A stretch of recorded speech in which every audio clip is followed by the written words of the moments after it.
Well, hello again, all of you YouTube listeners and beings of a high intelligence. Here we are once again with another episode of Rapology. Tonight we're here with two lovely ladies who are going to take the mic, rule the stage, and do their thing. This is going to be a follow up of last week's topic: Black women raising their daughters, yet spoiling their sons. So at this time, I'm gonna be a man of my word and slide back and let these two ladies have this flow. There y'all go. Y'all do your thing. Hey. Hey, Hey, hello. So why don't you go ahead and introduce yourself? hi, my name is Jeanette. I live in California and I have three adult children, two girls and one boy. Okay. Uh,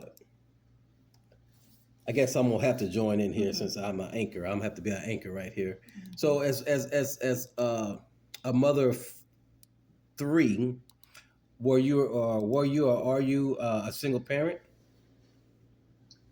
Um, well, that's a hard definition.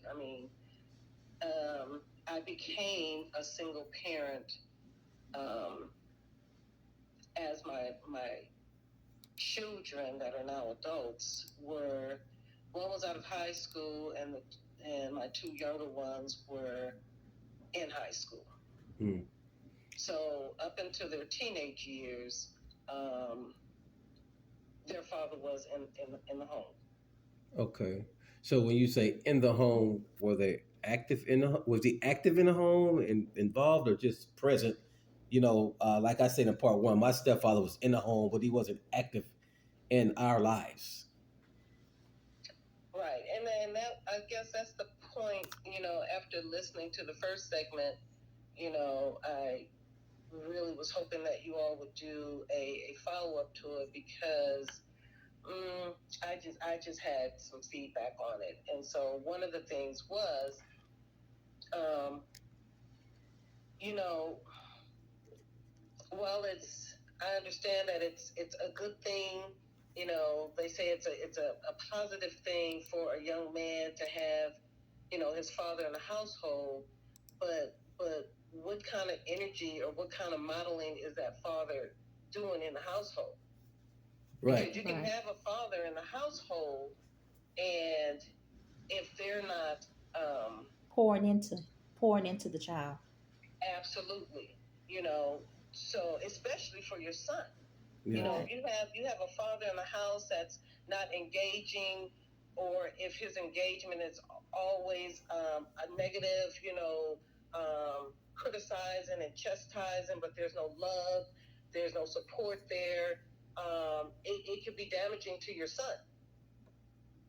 If you have a father that's in the house that's not contributing to the household, just kind of being there. Again, that's not a good role model for your son. Yes. Uh, uh, So it's more to it than just having that physical presence of a man in the household. To right. me, Right. Right. So let me ask you this: why do you think us as women we allow that, especially of color, black women?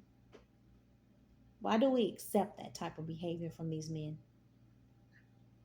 um, well, I think partly for me it was being afraid to to be able to run a household financially, Mm-hmm. right? Mm-hmm. Um, it's very expensive here in California, and so it's like, oh my God, I need that extra income. I need that other income to be able to survive and provide for my family. Mm-hmm. You know, um, and then just the fear of being alone. Right. Right. And Mm-hmm. then you get up in age and you already have three kids, and you're thinking to yourself, well, you know, no one is going to want an older woman with three kids, so I might as well just stick with what I have, Mm-hmm. And that. you know. Mm-hmm. That's true because that's the way I felt.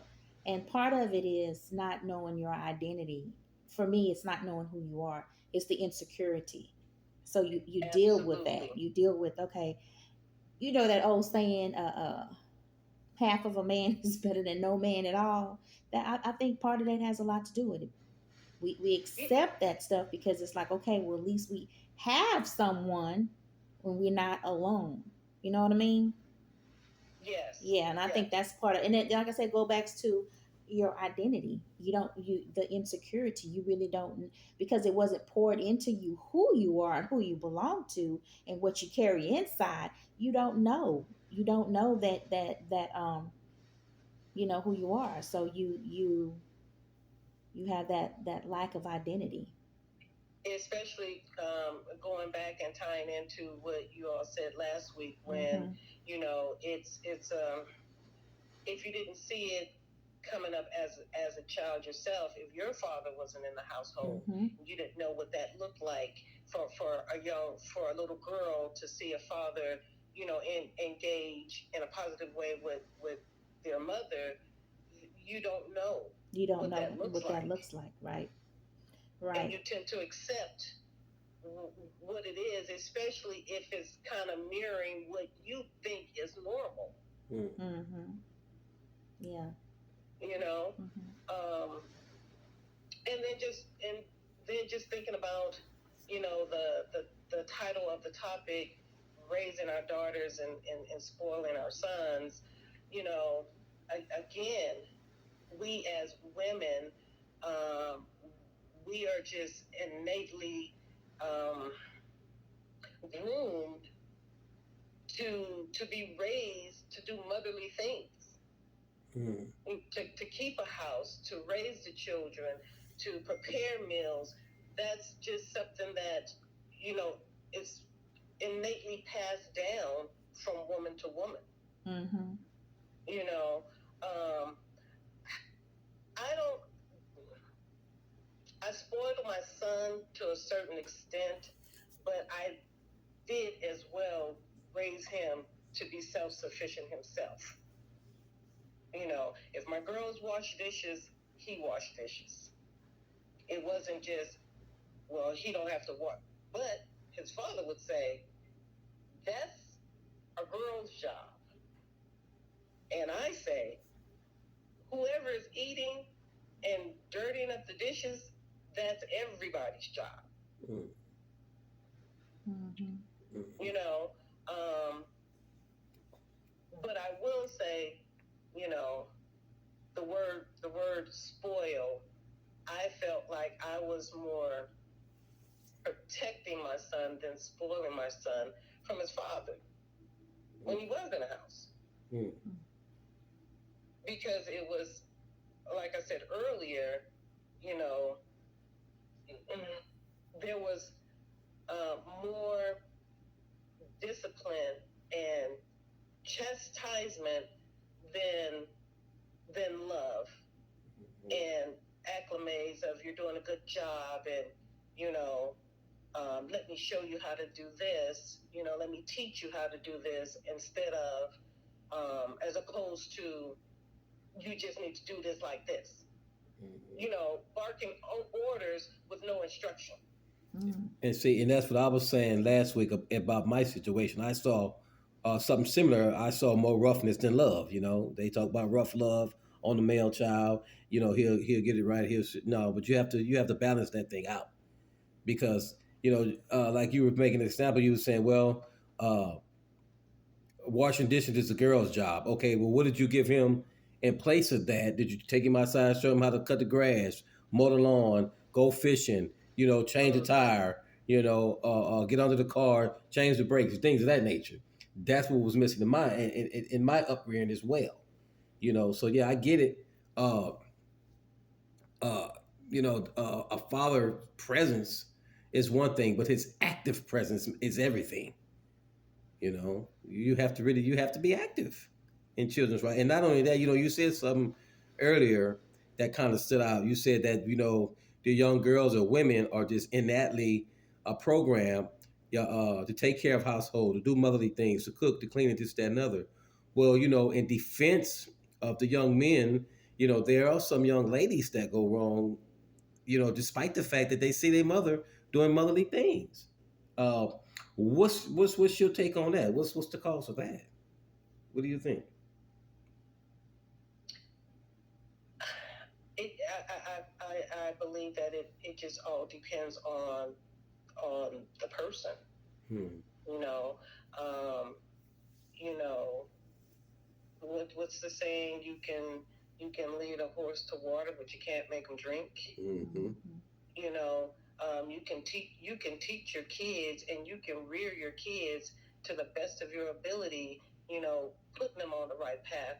Now, if they choose to veer from that path or take another path, it's out of your control. Right. Right. Right. You know, um, and and I had to learn that and come to terms with that and really understand that. Mm. Especially what do they say? Statistics say that really, as parents, we only have maybe, well, this was way back then. I think it's even less now, but Don't say some way years back ago, then. they Don't. used to say you only have maybe the first 10 years of Mm. influencing on your children, Yeah. Mm. Mm. you Yeah. know, and with the social media and the technology that they have today, I'm thinking it's even younger than that. Well, and that's what I was about to say because I remember reading for male children. It said that at after seven, they say the first 7 years of a young man's life is those bonding years with him and his father.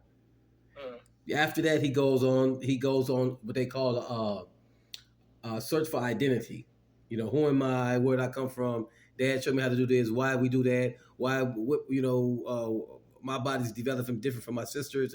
He started asking these questions. He started going on a self discovery. Whereas, like, uh, I saw my sisters as we got older. Like you said, it was just natural for them. They just did what they saw mama. It was like they was second mamas. Boy, you shouldn't be doing this. Boy, you need to clean up this room. Boy, you gonna take out the trash. I mean, it was just like they just picked it up naturally. Whereas for me, I was trying to actually figure it out. I don't know if I was just thinking too hard, trying to rush too. But I mean, that's because there wasn't an active participant male figure in my household. You know, Mhm. Mhm. Mhm. Mhm. yeah. So yeah, that's what I came across. The first 7 years of a young man's life is those bonding years. After that, and I think for me, because I know my mom and stepfather separated when I was 6, and I do remember from 6 on, it was all about me and dad. We did everything together. So by the time I turned 7, 8, 9, 10, 11, 12, when my stepfather came on the scene, I had that you ain't my daddy type attitude because I had already bonded with my dad Right. in those first 7 years. Mhm. Yeah, and I mean, I fought that till I got put out the house several times or whatever, because we had already bonded. Mhm. That's why those first 7 years are very crucial in a young man's life. Very crucial. Mhm. Mhm. Hmm. So what do you think? What do you say if those first 7 years are not um, um, immersed in bonding, but in um, discipline and that tough love that you talked about earlier? Where does that leave a young boy? Uh, it leaves him. Well, I didn't have that absence for those first 7 years, but I had him the following 7 years, and I probably wouldn't have been so rebellious against the male figure that was in my house had he taken a different approach and still tried. Because I mean, kids do things. I mean, kids are kids. And as an adult, you're supposed to be you're supposed to take the bigger route, the higher road. You know, and make things work between you and the child. But I mean, where there's no initiative to make a connection, the even put forward the effort, like you care, like the child is even significant, then that male child just builds a he builds up a defense. I know I did. I built up a defense. I feel rejected and I don't know if it was intentional or not, but I would assume that if those first 7 years are not bonding years, then that child would probably feel the same way. Mm. You know, because those are your bonding years. And I'm looking at my grandson, how my son keeps him with him and just do everything. And uh, you can go over there and you sit next to my son or whatever, and the baby has a fit. Pass him to his mother where he has a fit because he's taking that time and they're bonding. And I think the kid's like 11 months old. So those are crucial years, you know. Uh, but it's never too late, because the thing about it is, once, like I said in part one, as men, we are just programmed uh, to be the man, to be the survivor, you got to fix it all, the Dr. Gadget or what have you, what have you. We want to be accepted amongst uh, the brotherhood, the manhood. So when I went to prison and older dudes started sitting me down and telling me, hey man, this is how you do this thing called time. Put something in your content, put something in your character, read this, and that's all I needed was the spark and waking up that inner me to let me know that I was significant. I mattered. I could accomplish things. I wasn't dumb. I wasn't a failure. Encouraging words, brother. You getting it? You got it. You're gonna be something one day. Give it a shot. If you fail, you fail, but try it again. That's all I needed. But when that was missing, hey, I mean, and I thought about what you said earlier about uh, telling the guy not to wash the dishes. I remember when I was coming up, I was playing sports. I played like three different sports at a time. And first it became, well, you can't play three or four sports. Pick one and roll out. Okay, left the two or three alone. Pick one. Then it was, well, you're going to have to find something else to do because we can't afford to keep funding that there. So hey, when you take something away, if you don't replace it with something, then you leave an idle kid there. You leave a kid there with idle time, with all that energy. You know. So of course they're gonna turn to drugs, the neighborhood thugs, the streets, hustling, or whatever, girls or whatever. You know? Yeah. What do you think about that? You've raised several boys, right? Actually, I made 5 boys. 5 boys. Ooh, you bad. I don't know how you did that. Mm. 5. Yeah. Um, yeah. And the thing about it is, it just breaks my heart because, like I said, I had always told myself uh, I wanted a son growing up so that I could pour into him that wasn't poured into me, you know, and I wasn't there during his youthful years. I was incarcerated, but like I said earlier, it's never too late, because what I got when I came home, what I wasn't able to give him as a child, those things that I learned and from my mistakes, you know. And walked in as a man, I was able to give to him as a young man. So we still was able to form a bond. So it's never too late, because that's just one thing a man child wants. He wants to bond with his dad, you know. Well, um, I think it's a child in general. I don't Yes. think it has to be a boy or a girl. Yeah. A girl wants to bond with their father just as much as a boy does. Yes. Yes. That's huge for a little girl growing up to have a relationship with her father. Yeah. And as parents, all we are is the younger version of ourselves at an older age. As an old, and that's Nicely right. put. Yeah, that's so true. Because it doesn't matter how, going back, it doesn't matter if you grew up without a father in your home, you still want that bonding experience. Doesn't matter, like you just said, how old you are. Doesn't matter. Mm-hmm. You could be 50, 40. It doesn't matter. If your father wasn't there, you still, if it's still like you're missing something, Yeah. that piece. Yeah. You Yeah. know? Yeah. Mm-hmm. You still want to bond. Yes. Yeah. And I honestly think it's more, yes, yes, because of the other challenges men have in their lives, especially young black men. Mm-hmm. You know, the spotlight is more on the young men and how this affects them, but it really affects women just as much. Yep. Yep. It Yeah. does. That's why they get into the failed relationships, the abusive relationships, because they are searching and looking and wanting that bond that they've missed with their father. That's so true. Mm-hmm. Their father is their first love Mm-hmm. in a little girl's eyes. Mm-hmm. So if they miss that, first of all, they don't know what it is that they're really looking for, Mm-hmm.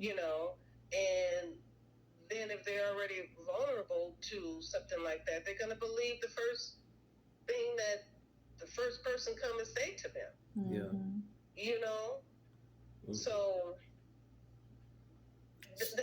that's my take on that, and I feel like as when we become parents, we for myself, I remembered the things that I longed for, you know, as a child growing up. Mom worked a lot. She worked all the time. And yes, she provided financially for us. She gave us things. But as a kid, you want your parents' attention. Right. You want their time, and at least you were able to play sports. I could never really be involved in anything because no one was there to take me, to drop me off. I have to work. You can't do it. You can't do it. And so I never really did anything. And for me, that was huge. When I became a parent, I want to be actively involved with my children because that's what I craved. I craved the time and the attention. So I think that's what we, you know. And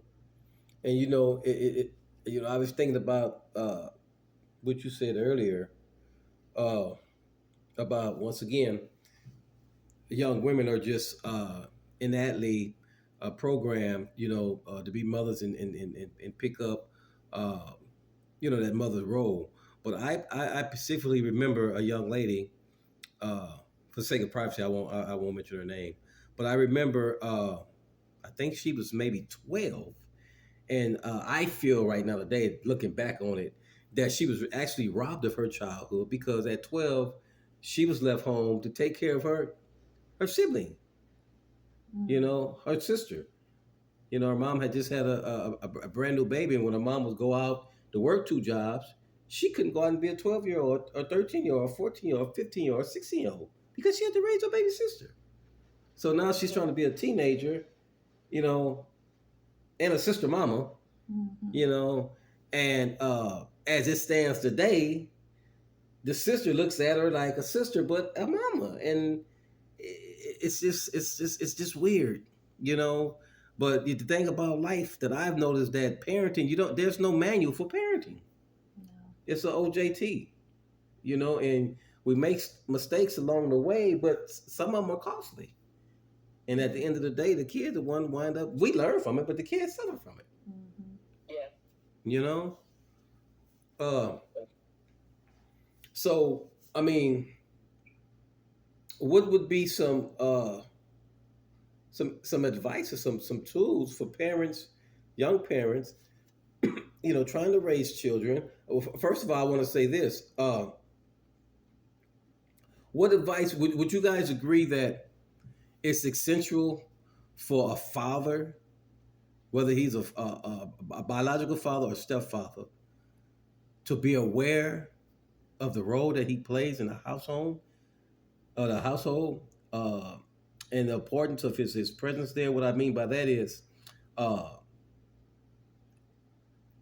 would you agree that it's important for him to be aware of the fact that your children are watching the way you treat your wife? They're watching the way you respond to your wife. You know, uh,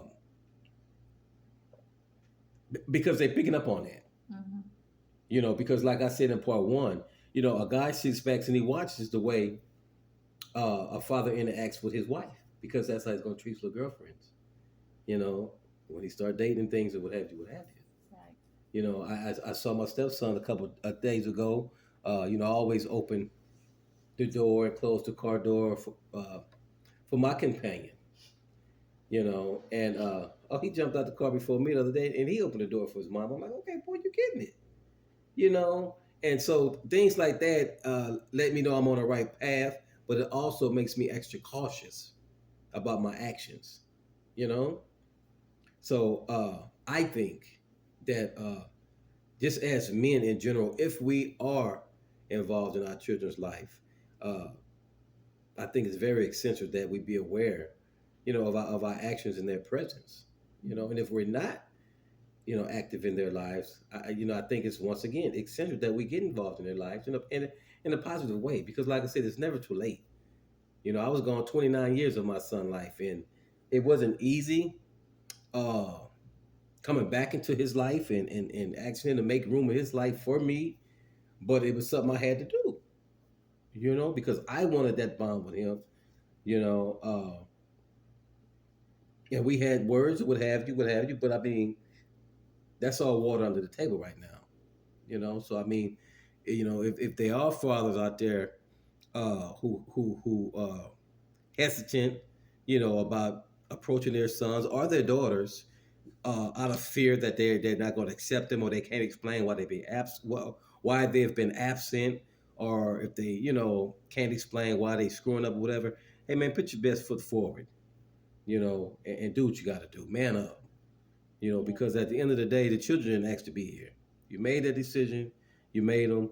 Now man up and do the right thing. You know. But you know what though? But he has to be mature though. It's all a mindset. I agree with you on that. Mhm. He has to be Mhm. mature because he ain't. I mean, how can you tell a? That's the thing. A man. There's a difference. A man is Mm-hmm. gonna stand up and step up Mm-hmm. because a man know his place and know his role. Mm-hmm. Mhm. You know, Mm-hmm.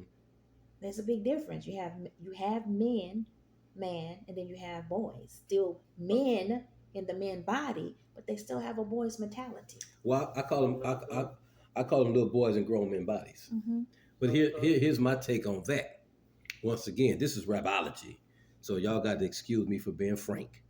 You know, but women have more power than they actually realize over the male species. Mm-hmm. And I say that to say this here: when women stand up and stop accepting anything from men and stand their ground, then men gonna tighten their game up. It's as simple as that. Okay. Because if it's a woman that I want and I approach her, for instance, here's a good prime example. I was in Walmart a couple of years ago, and I was behind this young lady, and this older guy about my age was in front of me, and a fairly looking nice young lady. So the guy actually pulled his pants down around his hips like the teenagers do. Walked up to the young lady and was like, "Say, excuse me, little mama." And she's politely told him. She said, "Look, man, if I wanted a young man," she said, "I got teenage boys at home." Mm-hmm. She said, "Come to me different." So he's like, "No, I was just saying," and pulled his pants up. She's like, "No, I'm good, man, because already showed me who you know who you really are." Mm-hmm. But she knew who she was. She wanted something better. She didn't just want a man for the sake of saying I have a man. And a lot of times women in this day and time, like I've been told once before, women sometimes see the potentials in a man and Mm-hmm. say, because I see his potentials, I can work with I that. can work with I can that, tweak and maybe that. I can tweak that, yeah, Yeah. and, Yeah. and persuade him after time to clean his act up. Mm-hmm. So you look past all that other stuff, you know. But no, you got to get past that point, you know. Which is that right there is the downfall for most women Mm-hmm. because we think we can change people, we can make them better. When women see men like that, we like projects. Mm. Baby Mm-hmm. was a project. Yep. Mm. Oh, I Yeah. Oh, I can Oh, fix him. I, goodness Not gracious. understanding Oh, I learned no something. one can fix anybody but God. right. Mm-hmm. Right. So we get into these relationships, and then it becomes a situationship Mm. because now you realize you didn't been working with this person, yet you haven't seen any of your potentialness. Now, now you're irritated. Yes. Now it becomes a problem. Now you got to go. Mm. Mm-hmm. So no, that that's what women need to get better with. We can't, you know, people show you who they are from day From one. day one, right? Yeah. And it still goes back to the woman knowing who she is, knowing her value, Mm-hmm. knowing her worth. Yes. If she know her worth, she know her value, and she know who she belong to. Then I think when she see the guy that kind of approach her, he has all this potential. She gonna look the other way and know that's not for me Mm-hmm. because I know who I am. Mm-hmm. I know God intend more for me. Not, you know what I'm saying? Yeah. So yeah, it all starts with the woman knowing who she is. You Mm-hmm. know, Mm-hmm. knowing that, knowing the And that's the confidence. mature woman. Mm-hmm. Mm-hmm. That's the mature woman that was lacking that bond from her father as Mm-hmm. a little girl. Right, right. But that woman that young woman that had her father in her life will know much sooner than a mature woman. Mm. Right, right. Mm-hmm. Mm. You know. Mm-hmm. Yes, I can see that because I can see a young woman who've had her dad in her life, looking for a guy who mimics, Yes. her dad's footsteps. Her Yeah, I can see footsteps. that. Yeah, I can see that too. Yeah, I can see that. yeah. Mm-hmm. Mm-hmm. Mm-hmm. And then there's some women that did have their dad in their life, but once again, Yeah. dad didn't pour anything The into them. important to him. Yeah. Dad was just there. He was just a body, Mm-hmm. there at home, and that's it. Mm-hmm. So yeah. Or if he was there, and I, I've even seen some instances where the dad loved the heck out of the The children, children but was abusive to to the the mother. mama. Yeah. So I mean, that's mixed signals. What are you Mm-hmm. doing? Are you telling your daughters it's okay to be in an abusive relationship? Mm-hmm. You know? Yeah.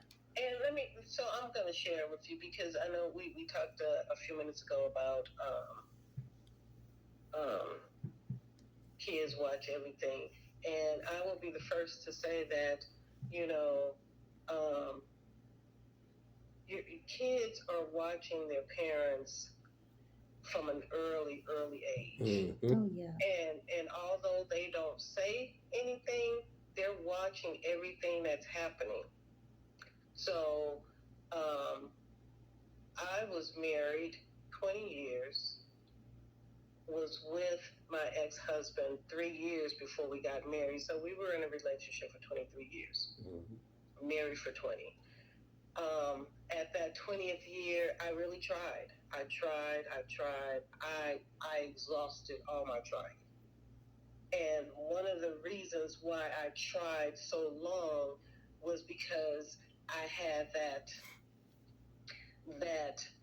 model in my head of a complete household is Yes. a woman and a man and their children. Mm-hmm. But if the man is not pouring into the household, you know, his children, his wife, at some point I felt like I was doing my children a disservice and myself. And I remember when I set them down, we had a family forum, everybody sat down, and I announced that I was getting a divorce. I can't do this anymore.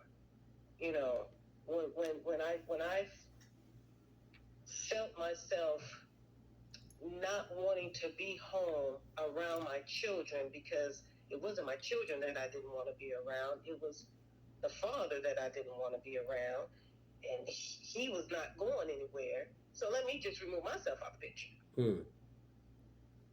Not realizing that it's damaging my children. So with me spoiling my children, because that's the topic, right? Spoiling my children, spoiling children. Um, I decided, and it took me years to finally say it. You know, um, because when people decide to get a divorce, they don't just wake up one day and say, you know what, I'm gonna get a divorce. Mm. You battle with this thing for years at a time because you don't want the effect that it's going to have, because it's going to have an effect. Right. And I say all this to say, like I said, my kids were in high school, out of high school, and they said, well, it's about time. I mean, you know, how much longer was you going to put yourself through? Right. Wow. Wow. And this is their dad. Yeah. Wow. You know, I'm thinking I'm hiding and shielding, and you know, wow, they don't really know what's going on, but they saw more, wow, than I thought they saw. Yeah. Wow. Mm. You know, so um, that was that. Sometimes you just, you know, I feel like, yes, the father should be in the house, but I feel like it's more than having that relationship with your kids, being in their lives, whether you're in the house or not. That's right. Yeah. You know, just because it didn't work and you're no longer in the household doesn't mean that you still can't have a relationship, a solid relationship with your children. That's right. Mm-hmm.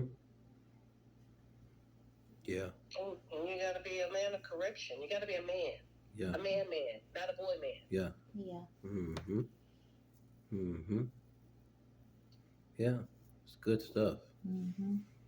So what do we go from here? You know, because I mean, uh, we got work to do on both sides of the fence. You know, we can always say, you know, counseling and mentorship, or even the church. You know, but I mean, at the end of the day, knowledge is power. You know, so what would you what do you have as tools to empower both men and women uh, to just be better at what they do? Because I mean, not saying anyone's bad parents, but I mean we've all, you know, made mistakes or what have you, what have you. But at the end of the day, the decisions we make today is going to affect the children that come up tomorrow, who's going to be our leaders of tomorrow. You know, so even right now, I don't care how old our children is, we still have an opportunity, you know, to give them something to carry on into the next generation, to make this world a better place for tomorrow. You know, so what would be some tools or suggestions you guys would put out there for both men and female to make their household a lot more solid, so that the kids that leave in those households uh, can be more productive in society. I'm gonna turn it back. I'm gonna switch this thing Bring it back back. to God. You know, Send I it back to gotta do God. that. Yeah, you I gotta keep got God to in it. do that. You gotta keep God in I the mix. gotta bring it back to God because He is the number one. I do believe that we have to instill those principles about God into our children, teach them His word so that it be planted in them. So that way, when they depart, His word will not depart them. Because I remember, even though I was not in a place with God like I am now. I remember there were times when at that time when I had like maybe 5 or 6 kids, we'll get together at nighttime. We didn't go to church, but we'll get together at nighttime and we all hold hands and we all each said a prayer every night before we went to bed. And then after we get through praying, we say group hug and we hug each other, instill something like that into them, so they'll know, so I believe we just have to instill God into our children. We really, really do. And and I also believe in like you just said about a man, when I was telling you about the difference between a man and a boy. A man ain't a man gets it. because he know his position in God. He know who he is. He knows his identity. So he knows what he needs to do to help his family and to Right. pour into his kids. And it's the same thing with a woman. A woman gets it because she knows her identity. She know who she is in Christ. You know what I mean? She know who Christ is to her. So she know what she need to do to pour into her children. So I truly believe in order to get it right, you first got to get it right with God. Because if you really look at it, half of the women that are raising these children are single, right? And when we are single parents, the first thing we're thinking about is our needs. Yes. It's our needs. It's Mhm. our emotion. It's us. And then the kids. We love our children, but first we're thinking about our needs. And then to talk about our needs, we're talking about, okay, especially if we don't have a man and we're single, we want to help. We need someone to help us raise these kids. Since the daddy ain't there, right? So we're thinking about our needs. And that's the number one thing. We need to stop thinking about our needs as a single parent and put God first. And when you put God first, God's gonna help you raise those children. He gonna give you all the tools and everything that you need to take care of your children. No matter how many children you have, 10, 5, 6, 1, doesn't matter. He gonna give you those tools that you need to raise your children. So I think first, every God is the main source. He is the main source. That's the tool that we need. That's who we need. Everyone. We need God. That's just that. We need God. God is the source. Yes. His word is the tool. Yes. I like that. Yes. Because in his word, he's very specific about everything that he says. He lays it out. So you know your role. The male knows his role. Everyone knows their role. Yeah. Right. Yeah. You gotta, just really get into the word. The word is the tool. Yeah. Yes. God is your source. He's the source. Yes. He's everything. And even though, we teach them, about God and instill those values in them. Not to say that they're gonna go straight, you know what I'm saying? Not to say that they're gonna go on that right road. But at least we know that when they go on that journey, God is with them. They're covered, right? They are covered. Whatever journey they decide to take, wherever they decide to do, God is with them. And we'll know that, and we relinquish all control unto him concerning our children. Because at the end of the day, God loves them more than we can even love them, because he knows them more than we do. Because we're just a vessel that brought them into the world, but they have their own separate journey. They have their own separate assignments that they have to do. And so, yeah, we just got to. And I just want to add to that, uh, one thing I will say we can start doing as parents, knowing that our children have their own assignment, their own journey. Like you said earlier, uh, knowing that once they do go on those journeys, God will be with them. I sincerely believe in my heart that it's never too soon to start praying and covering your children with prayer, in prayer, with the Word of God. Because a lot of parents, even myself, we'll wait till our children get into a situation. Right. Then we want to go to the throne of grace and glory. But I know for me, uh, I, I saw my mom trying to drag me in the church house when she would come get me off the corner sometimes, smoking with my friends and stuff, all out the off the Sherm Alley and stuff, trying to make a dollar and try to take me to church with her, you know. So even prior to me going to prison, she was still on her knees and praying for me silently and things of that nature, and I really think that, and even my sisters, and I sincerely believe in my heart that I'm here today on the wings of their prayers, because they kept me covered prior to, you know. So I think that's important too. You have children, they're rebellious. They're giving you a rough time or whatever. Uh, don't wait till they find themselves. God forbid, but you never know. But I mean, we've been around long. We've been around long enough to know the signs. Mm-hmm. So you don't wait till they get in a situation to start, you know, sending your prayers up. Right. Yeah, Mm-hmm. you got to keep them covered. Yes, yes, yes. Good meat, good meat. Okay. Anything else? No, I just really enjoyed speaking on this topic and you know sharing things and you know Yeah, yeah. I look to see the day when we can have. I remember when I was coming up.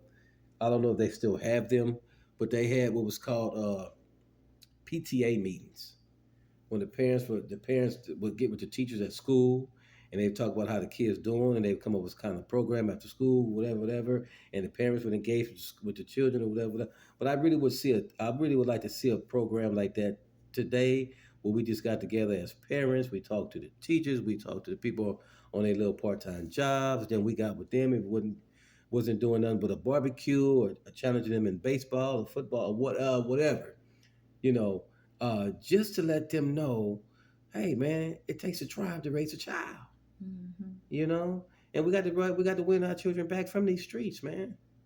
They going out trying to hang with Joe Blow and just that another, and like Jeanette was saying earlier, that's because Mama got to work two jobs to make ends meet, you Mm-hmm. know, because Dad ain't doing what he's supposed to. And don't get me wrong, I tip my hat and I applaud those few fathers out there who are doing the right thing. Mm-hmm. absolutely. I Yeah. most definitely applaud them, mothers as well. But like I said earlier, as a tribe, we got to bring this thing in, man. We got to bring this thing in. All right, all you YouTube listeners and beings of a higher intelligence, we're going to sign off once again saying this is Rapology. We're only wisdom, knowledge, and overstanding rule. We out. Peace. Peace. Peace.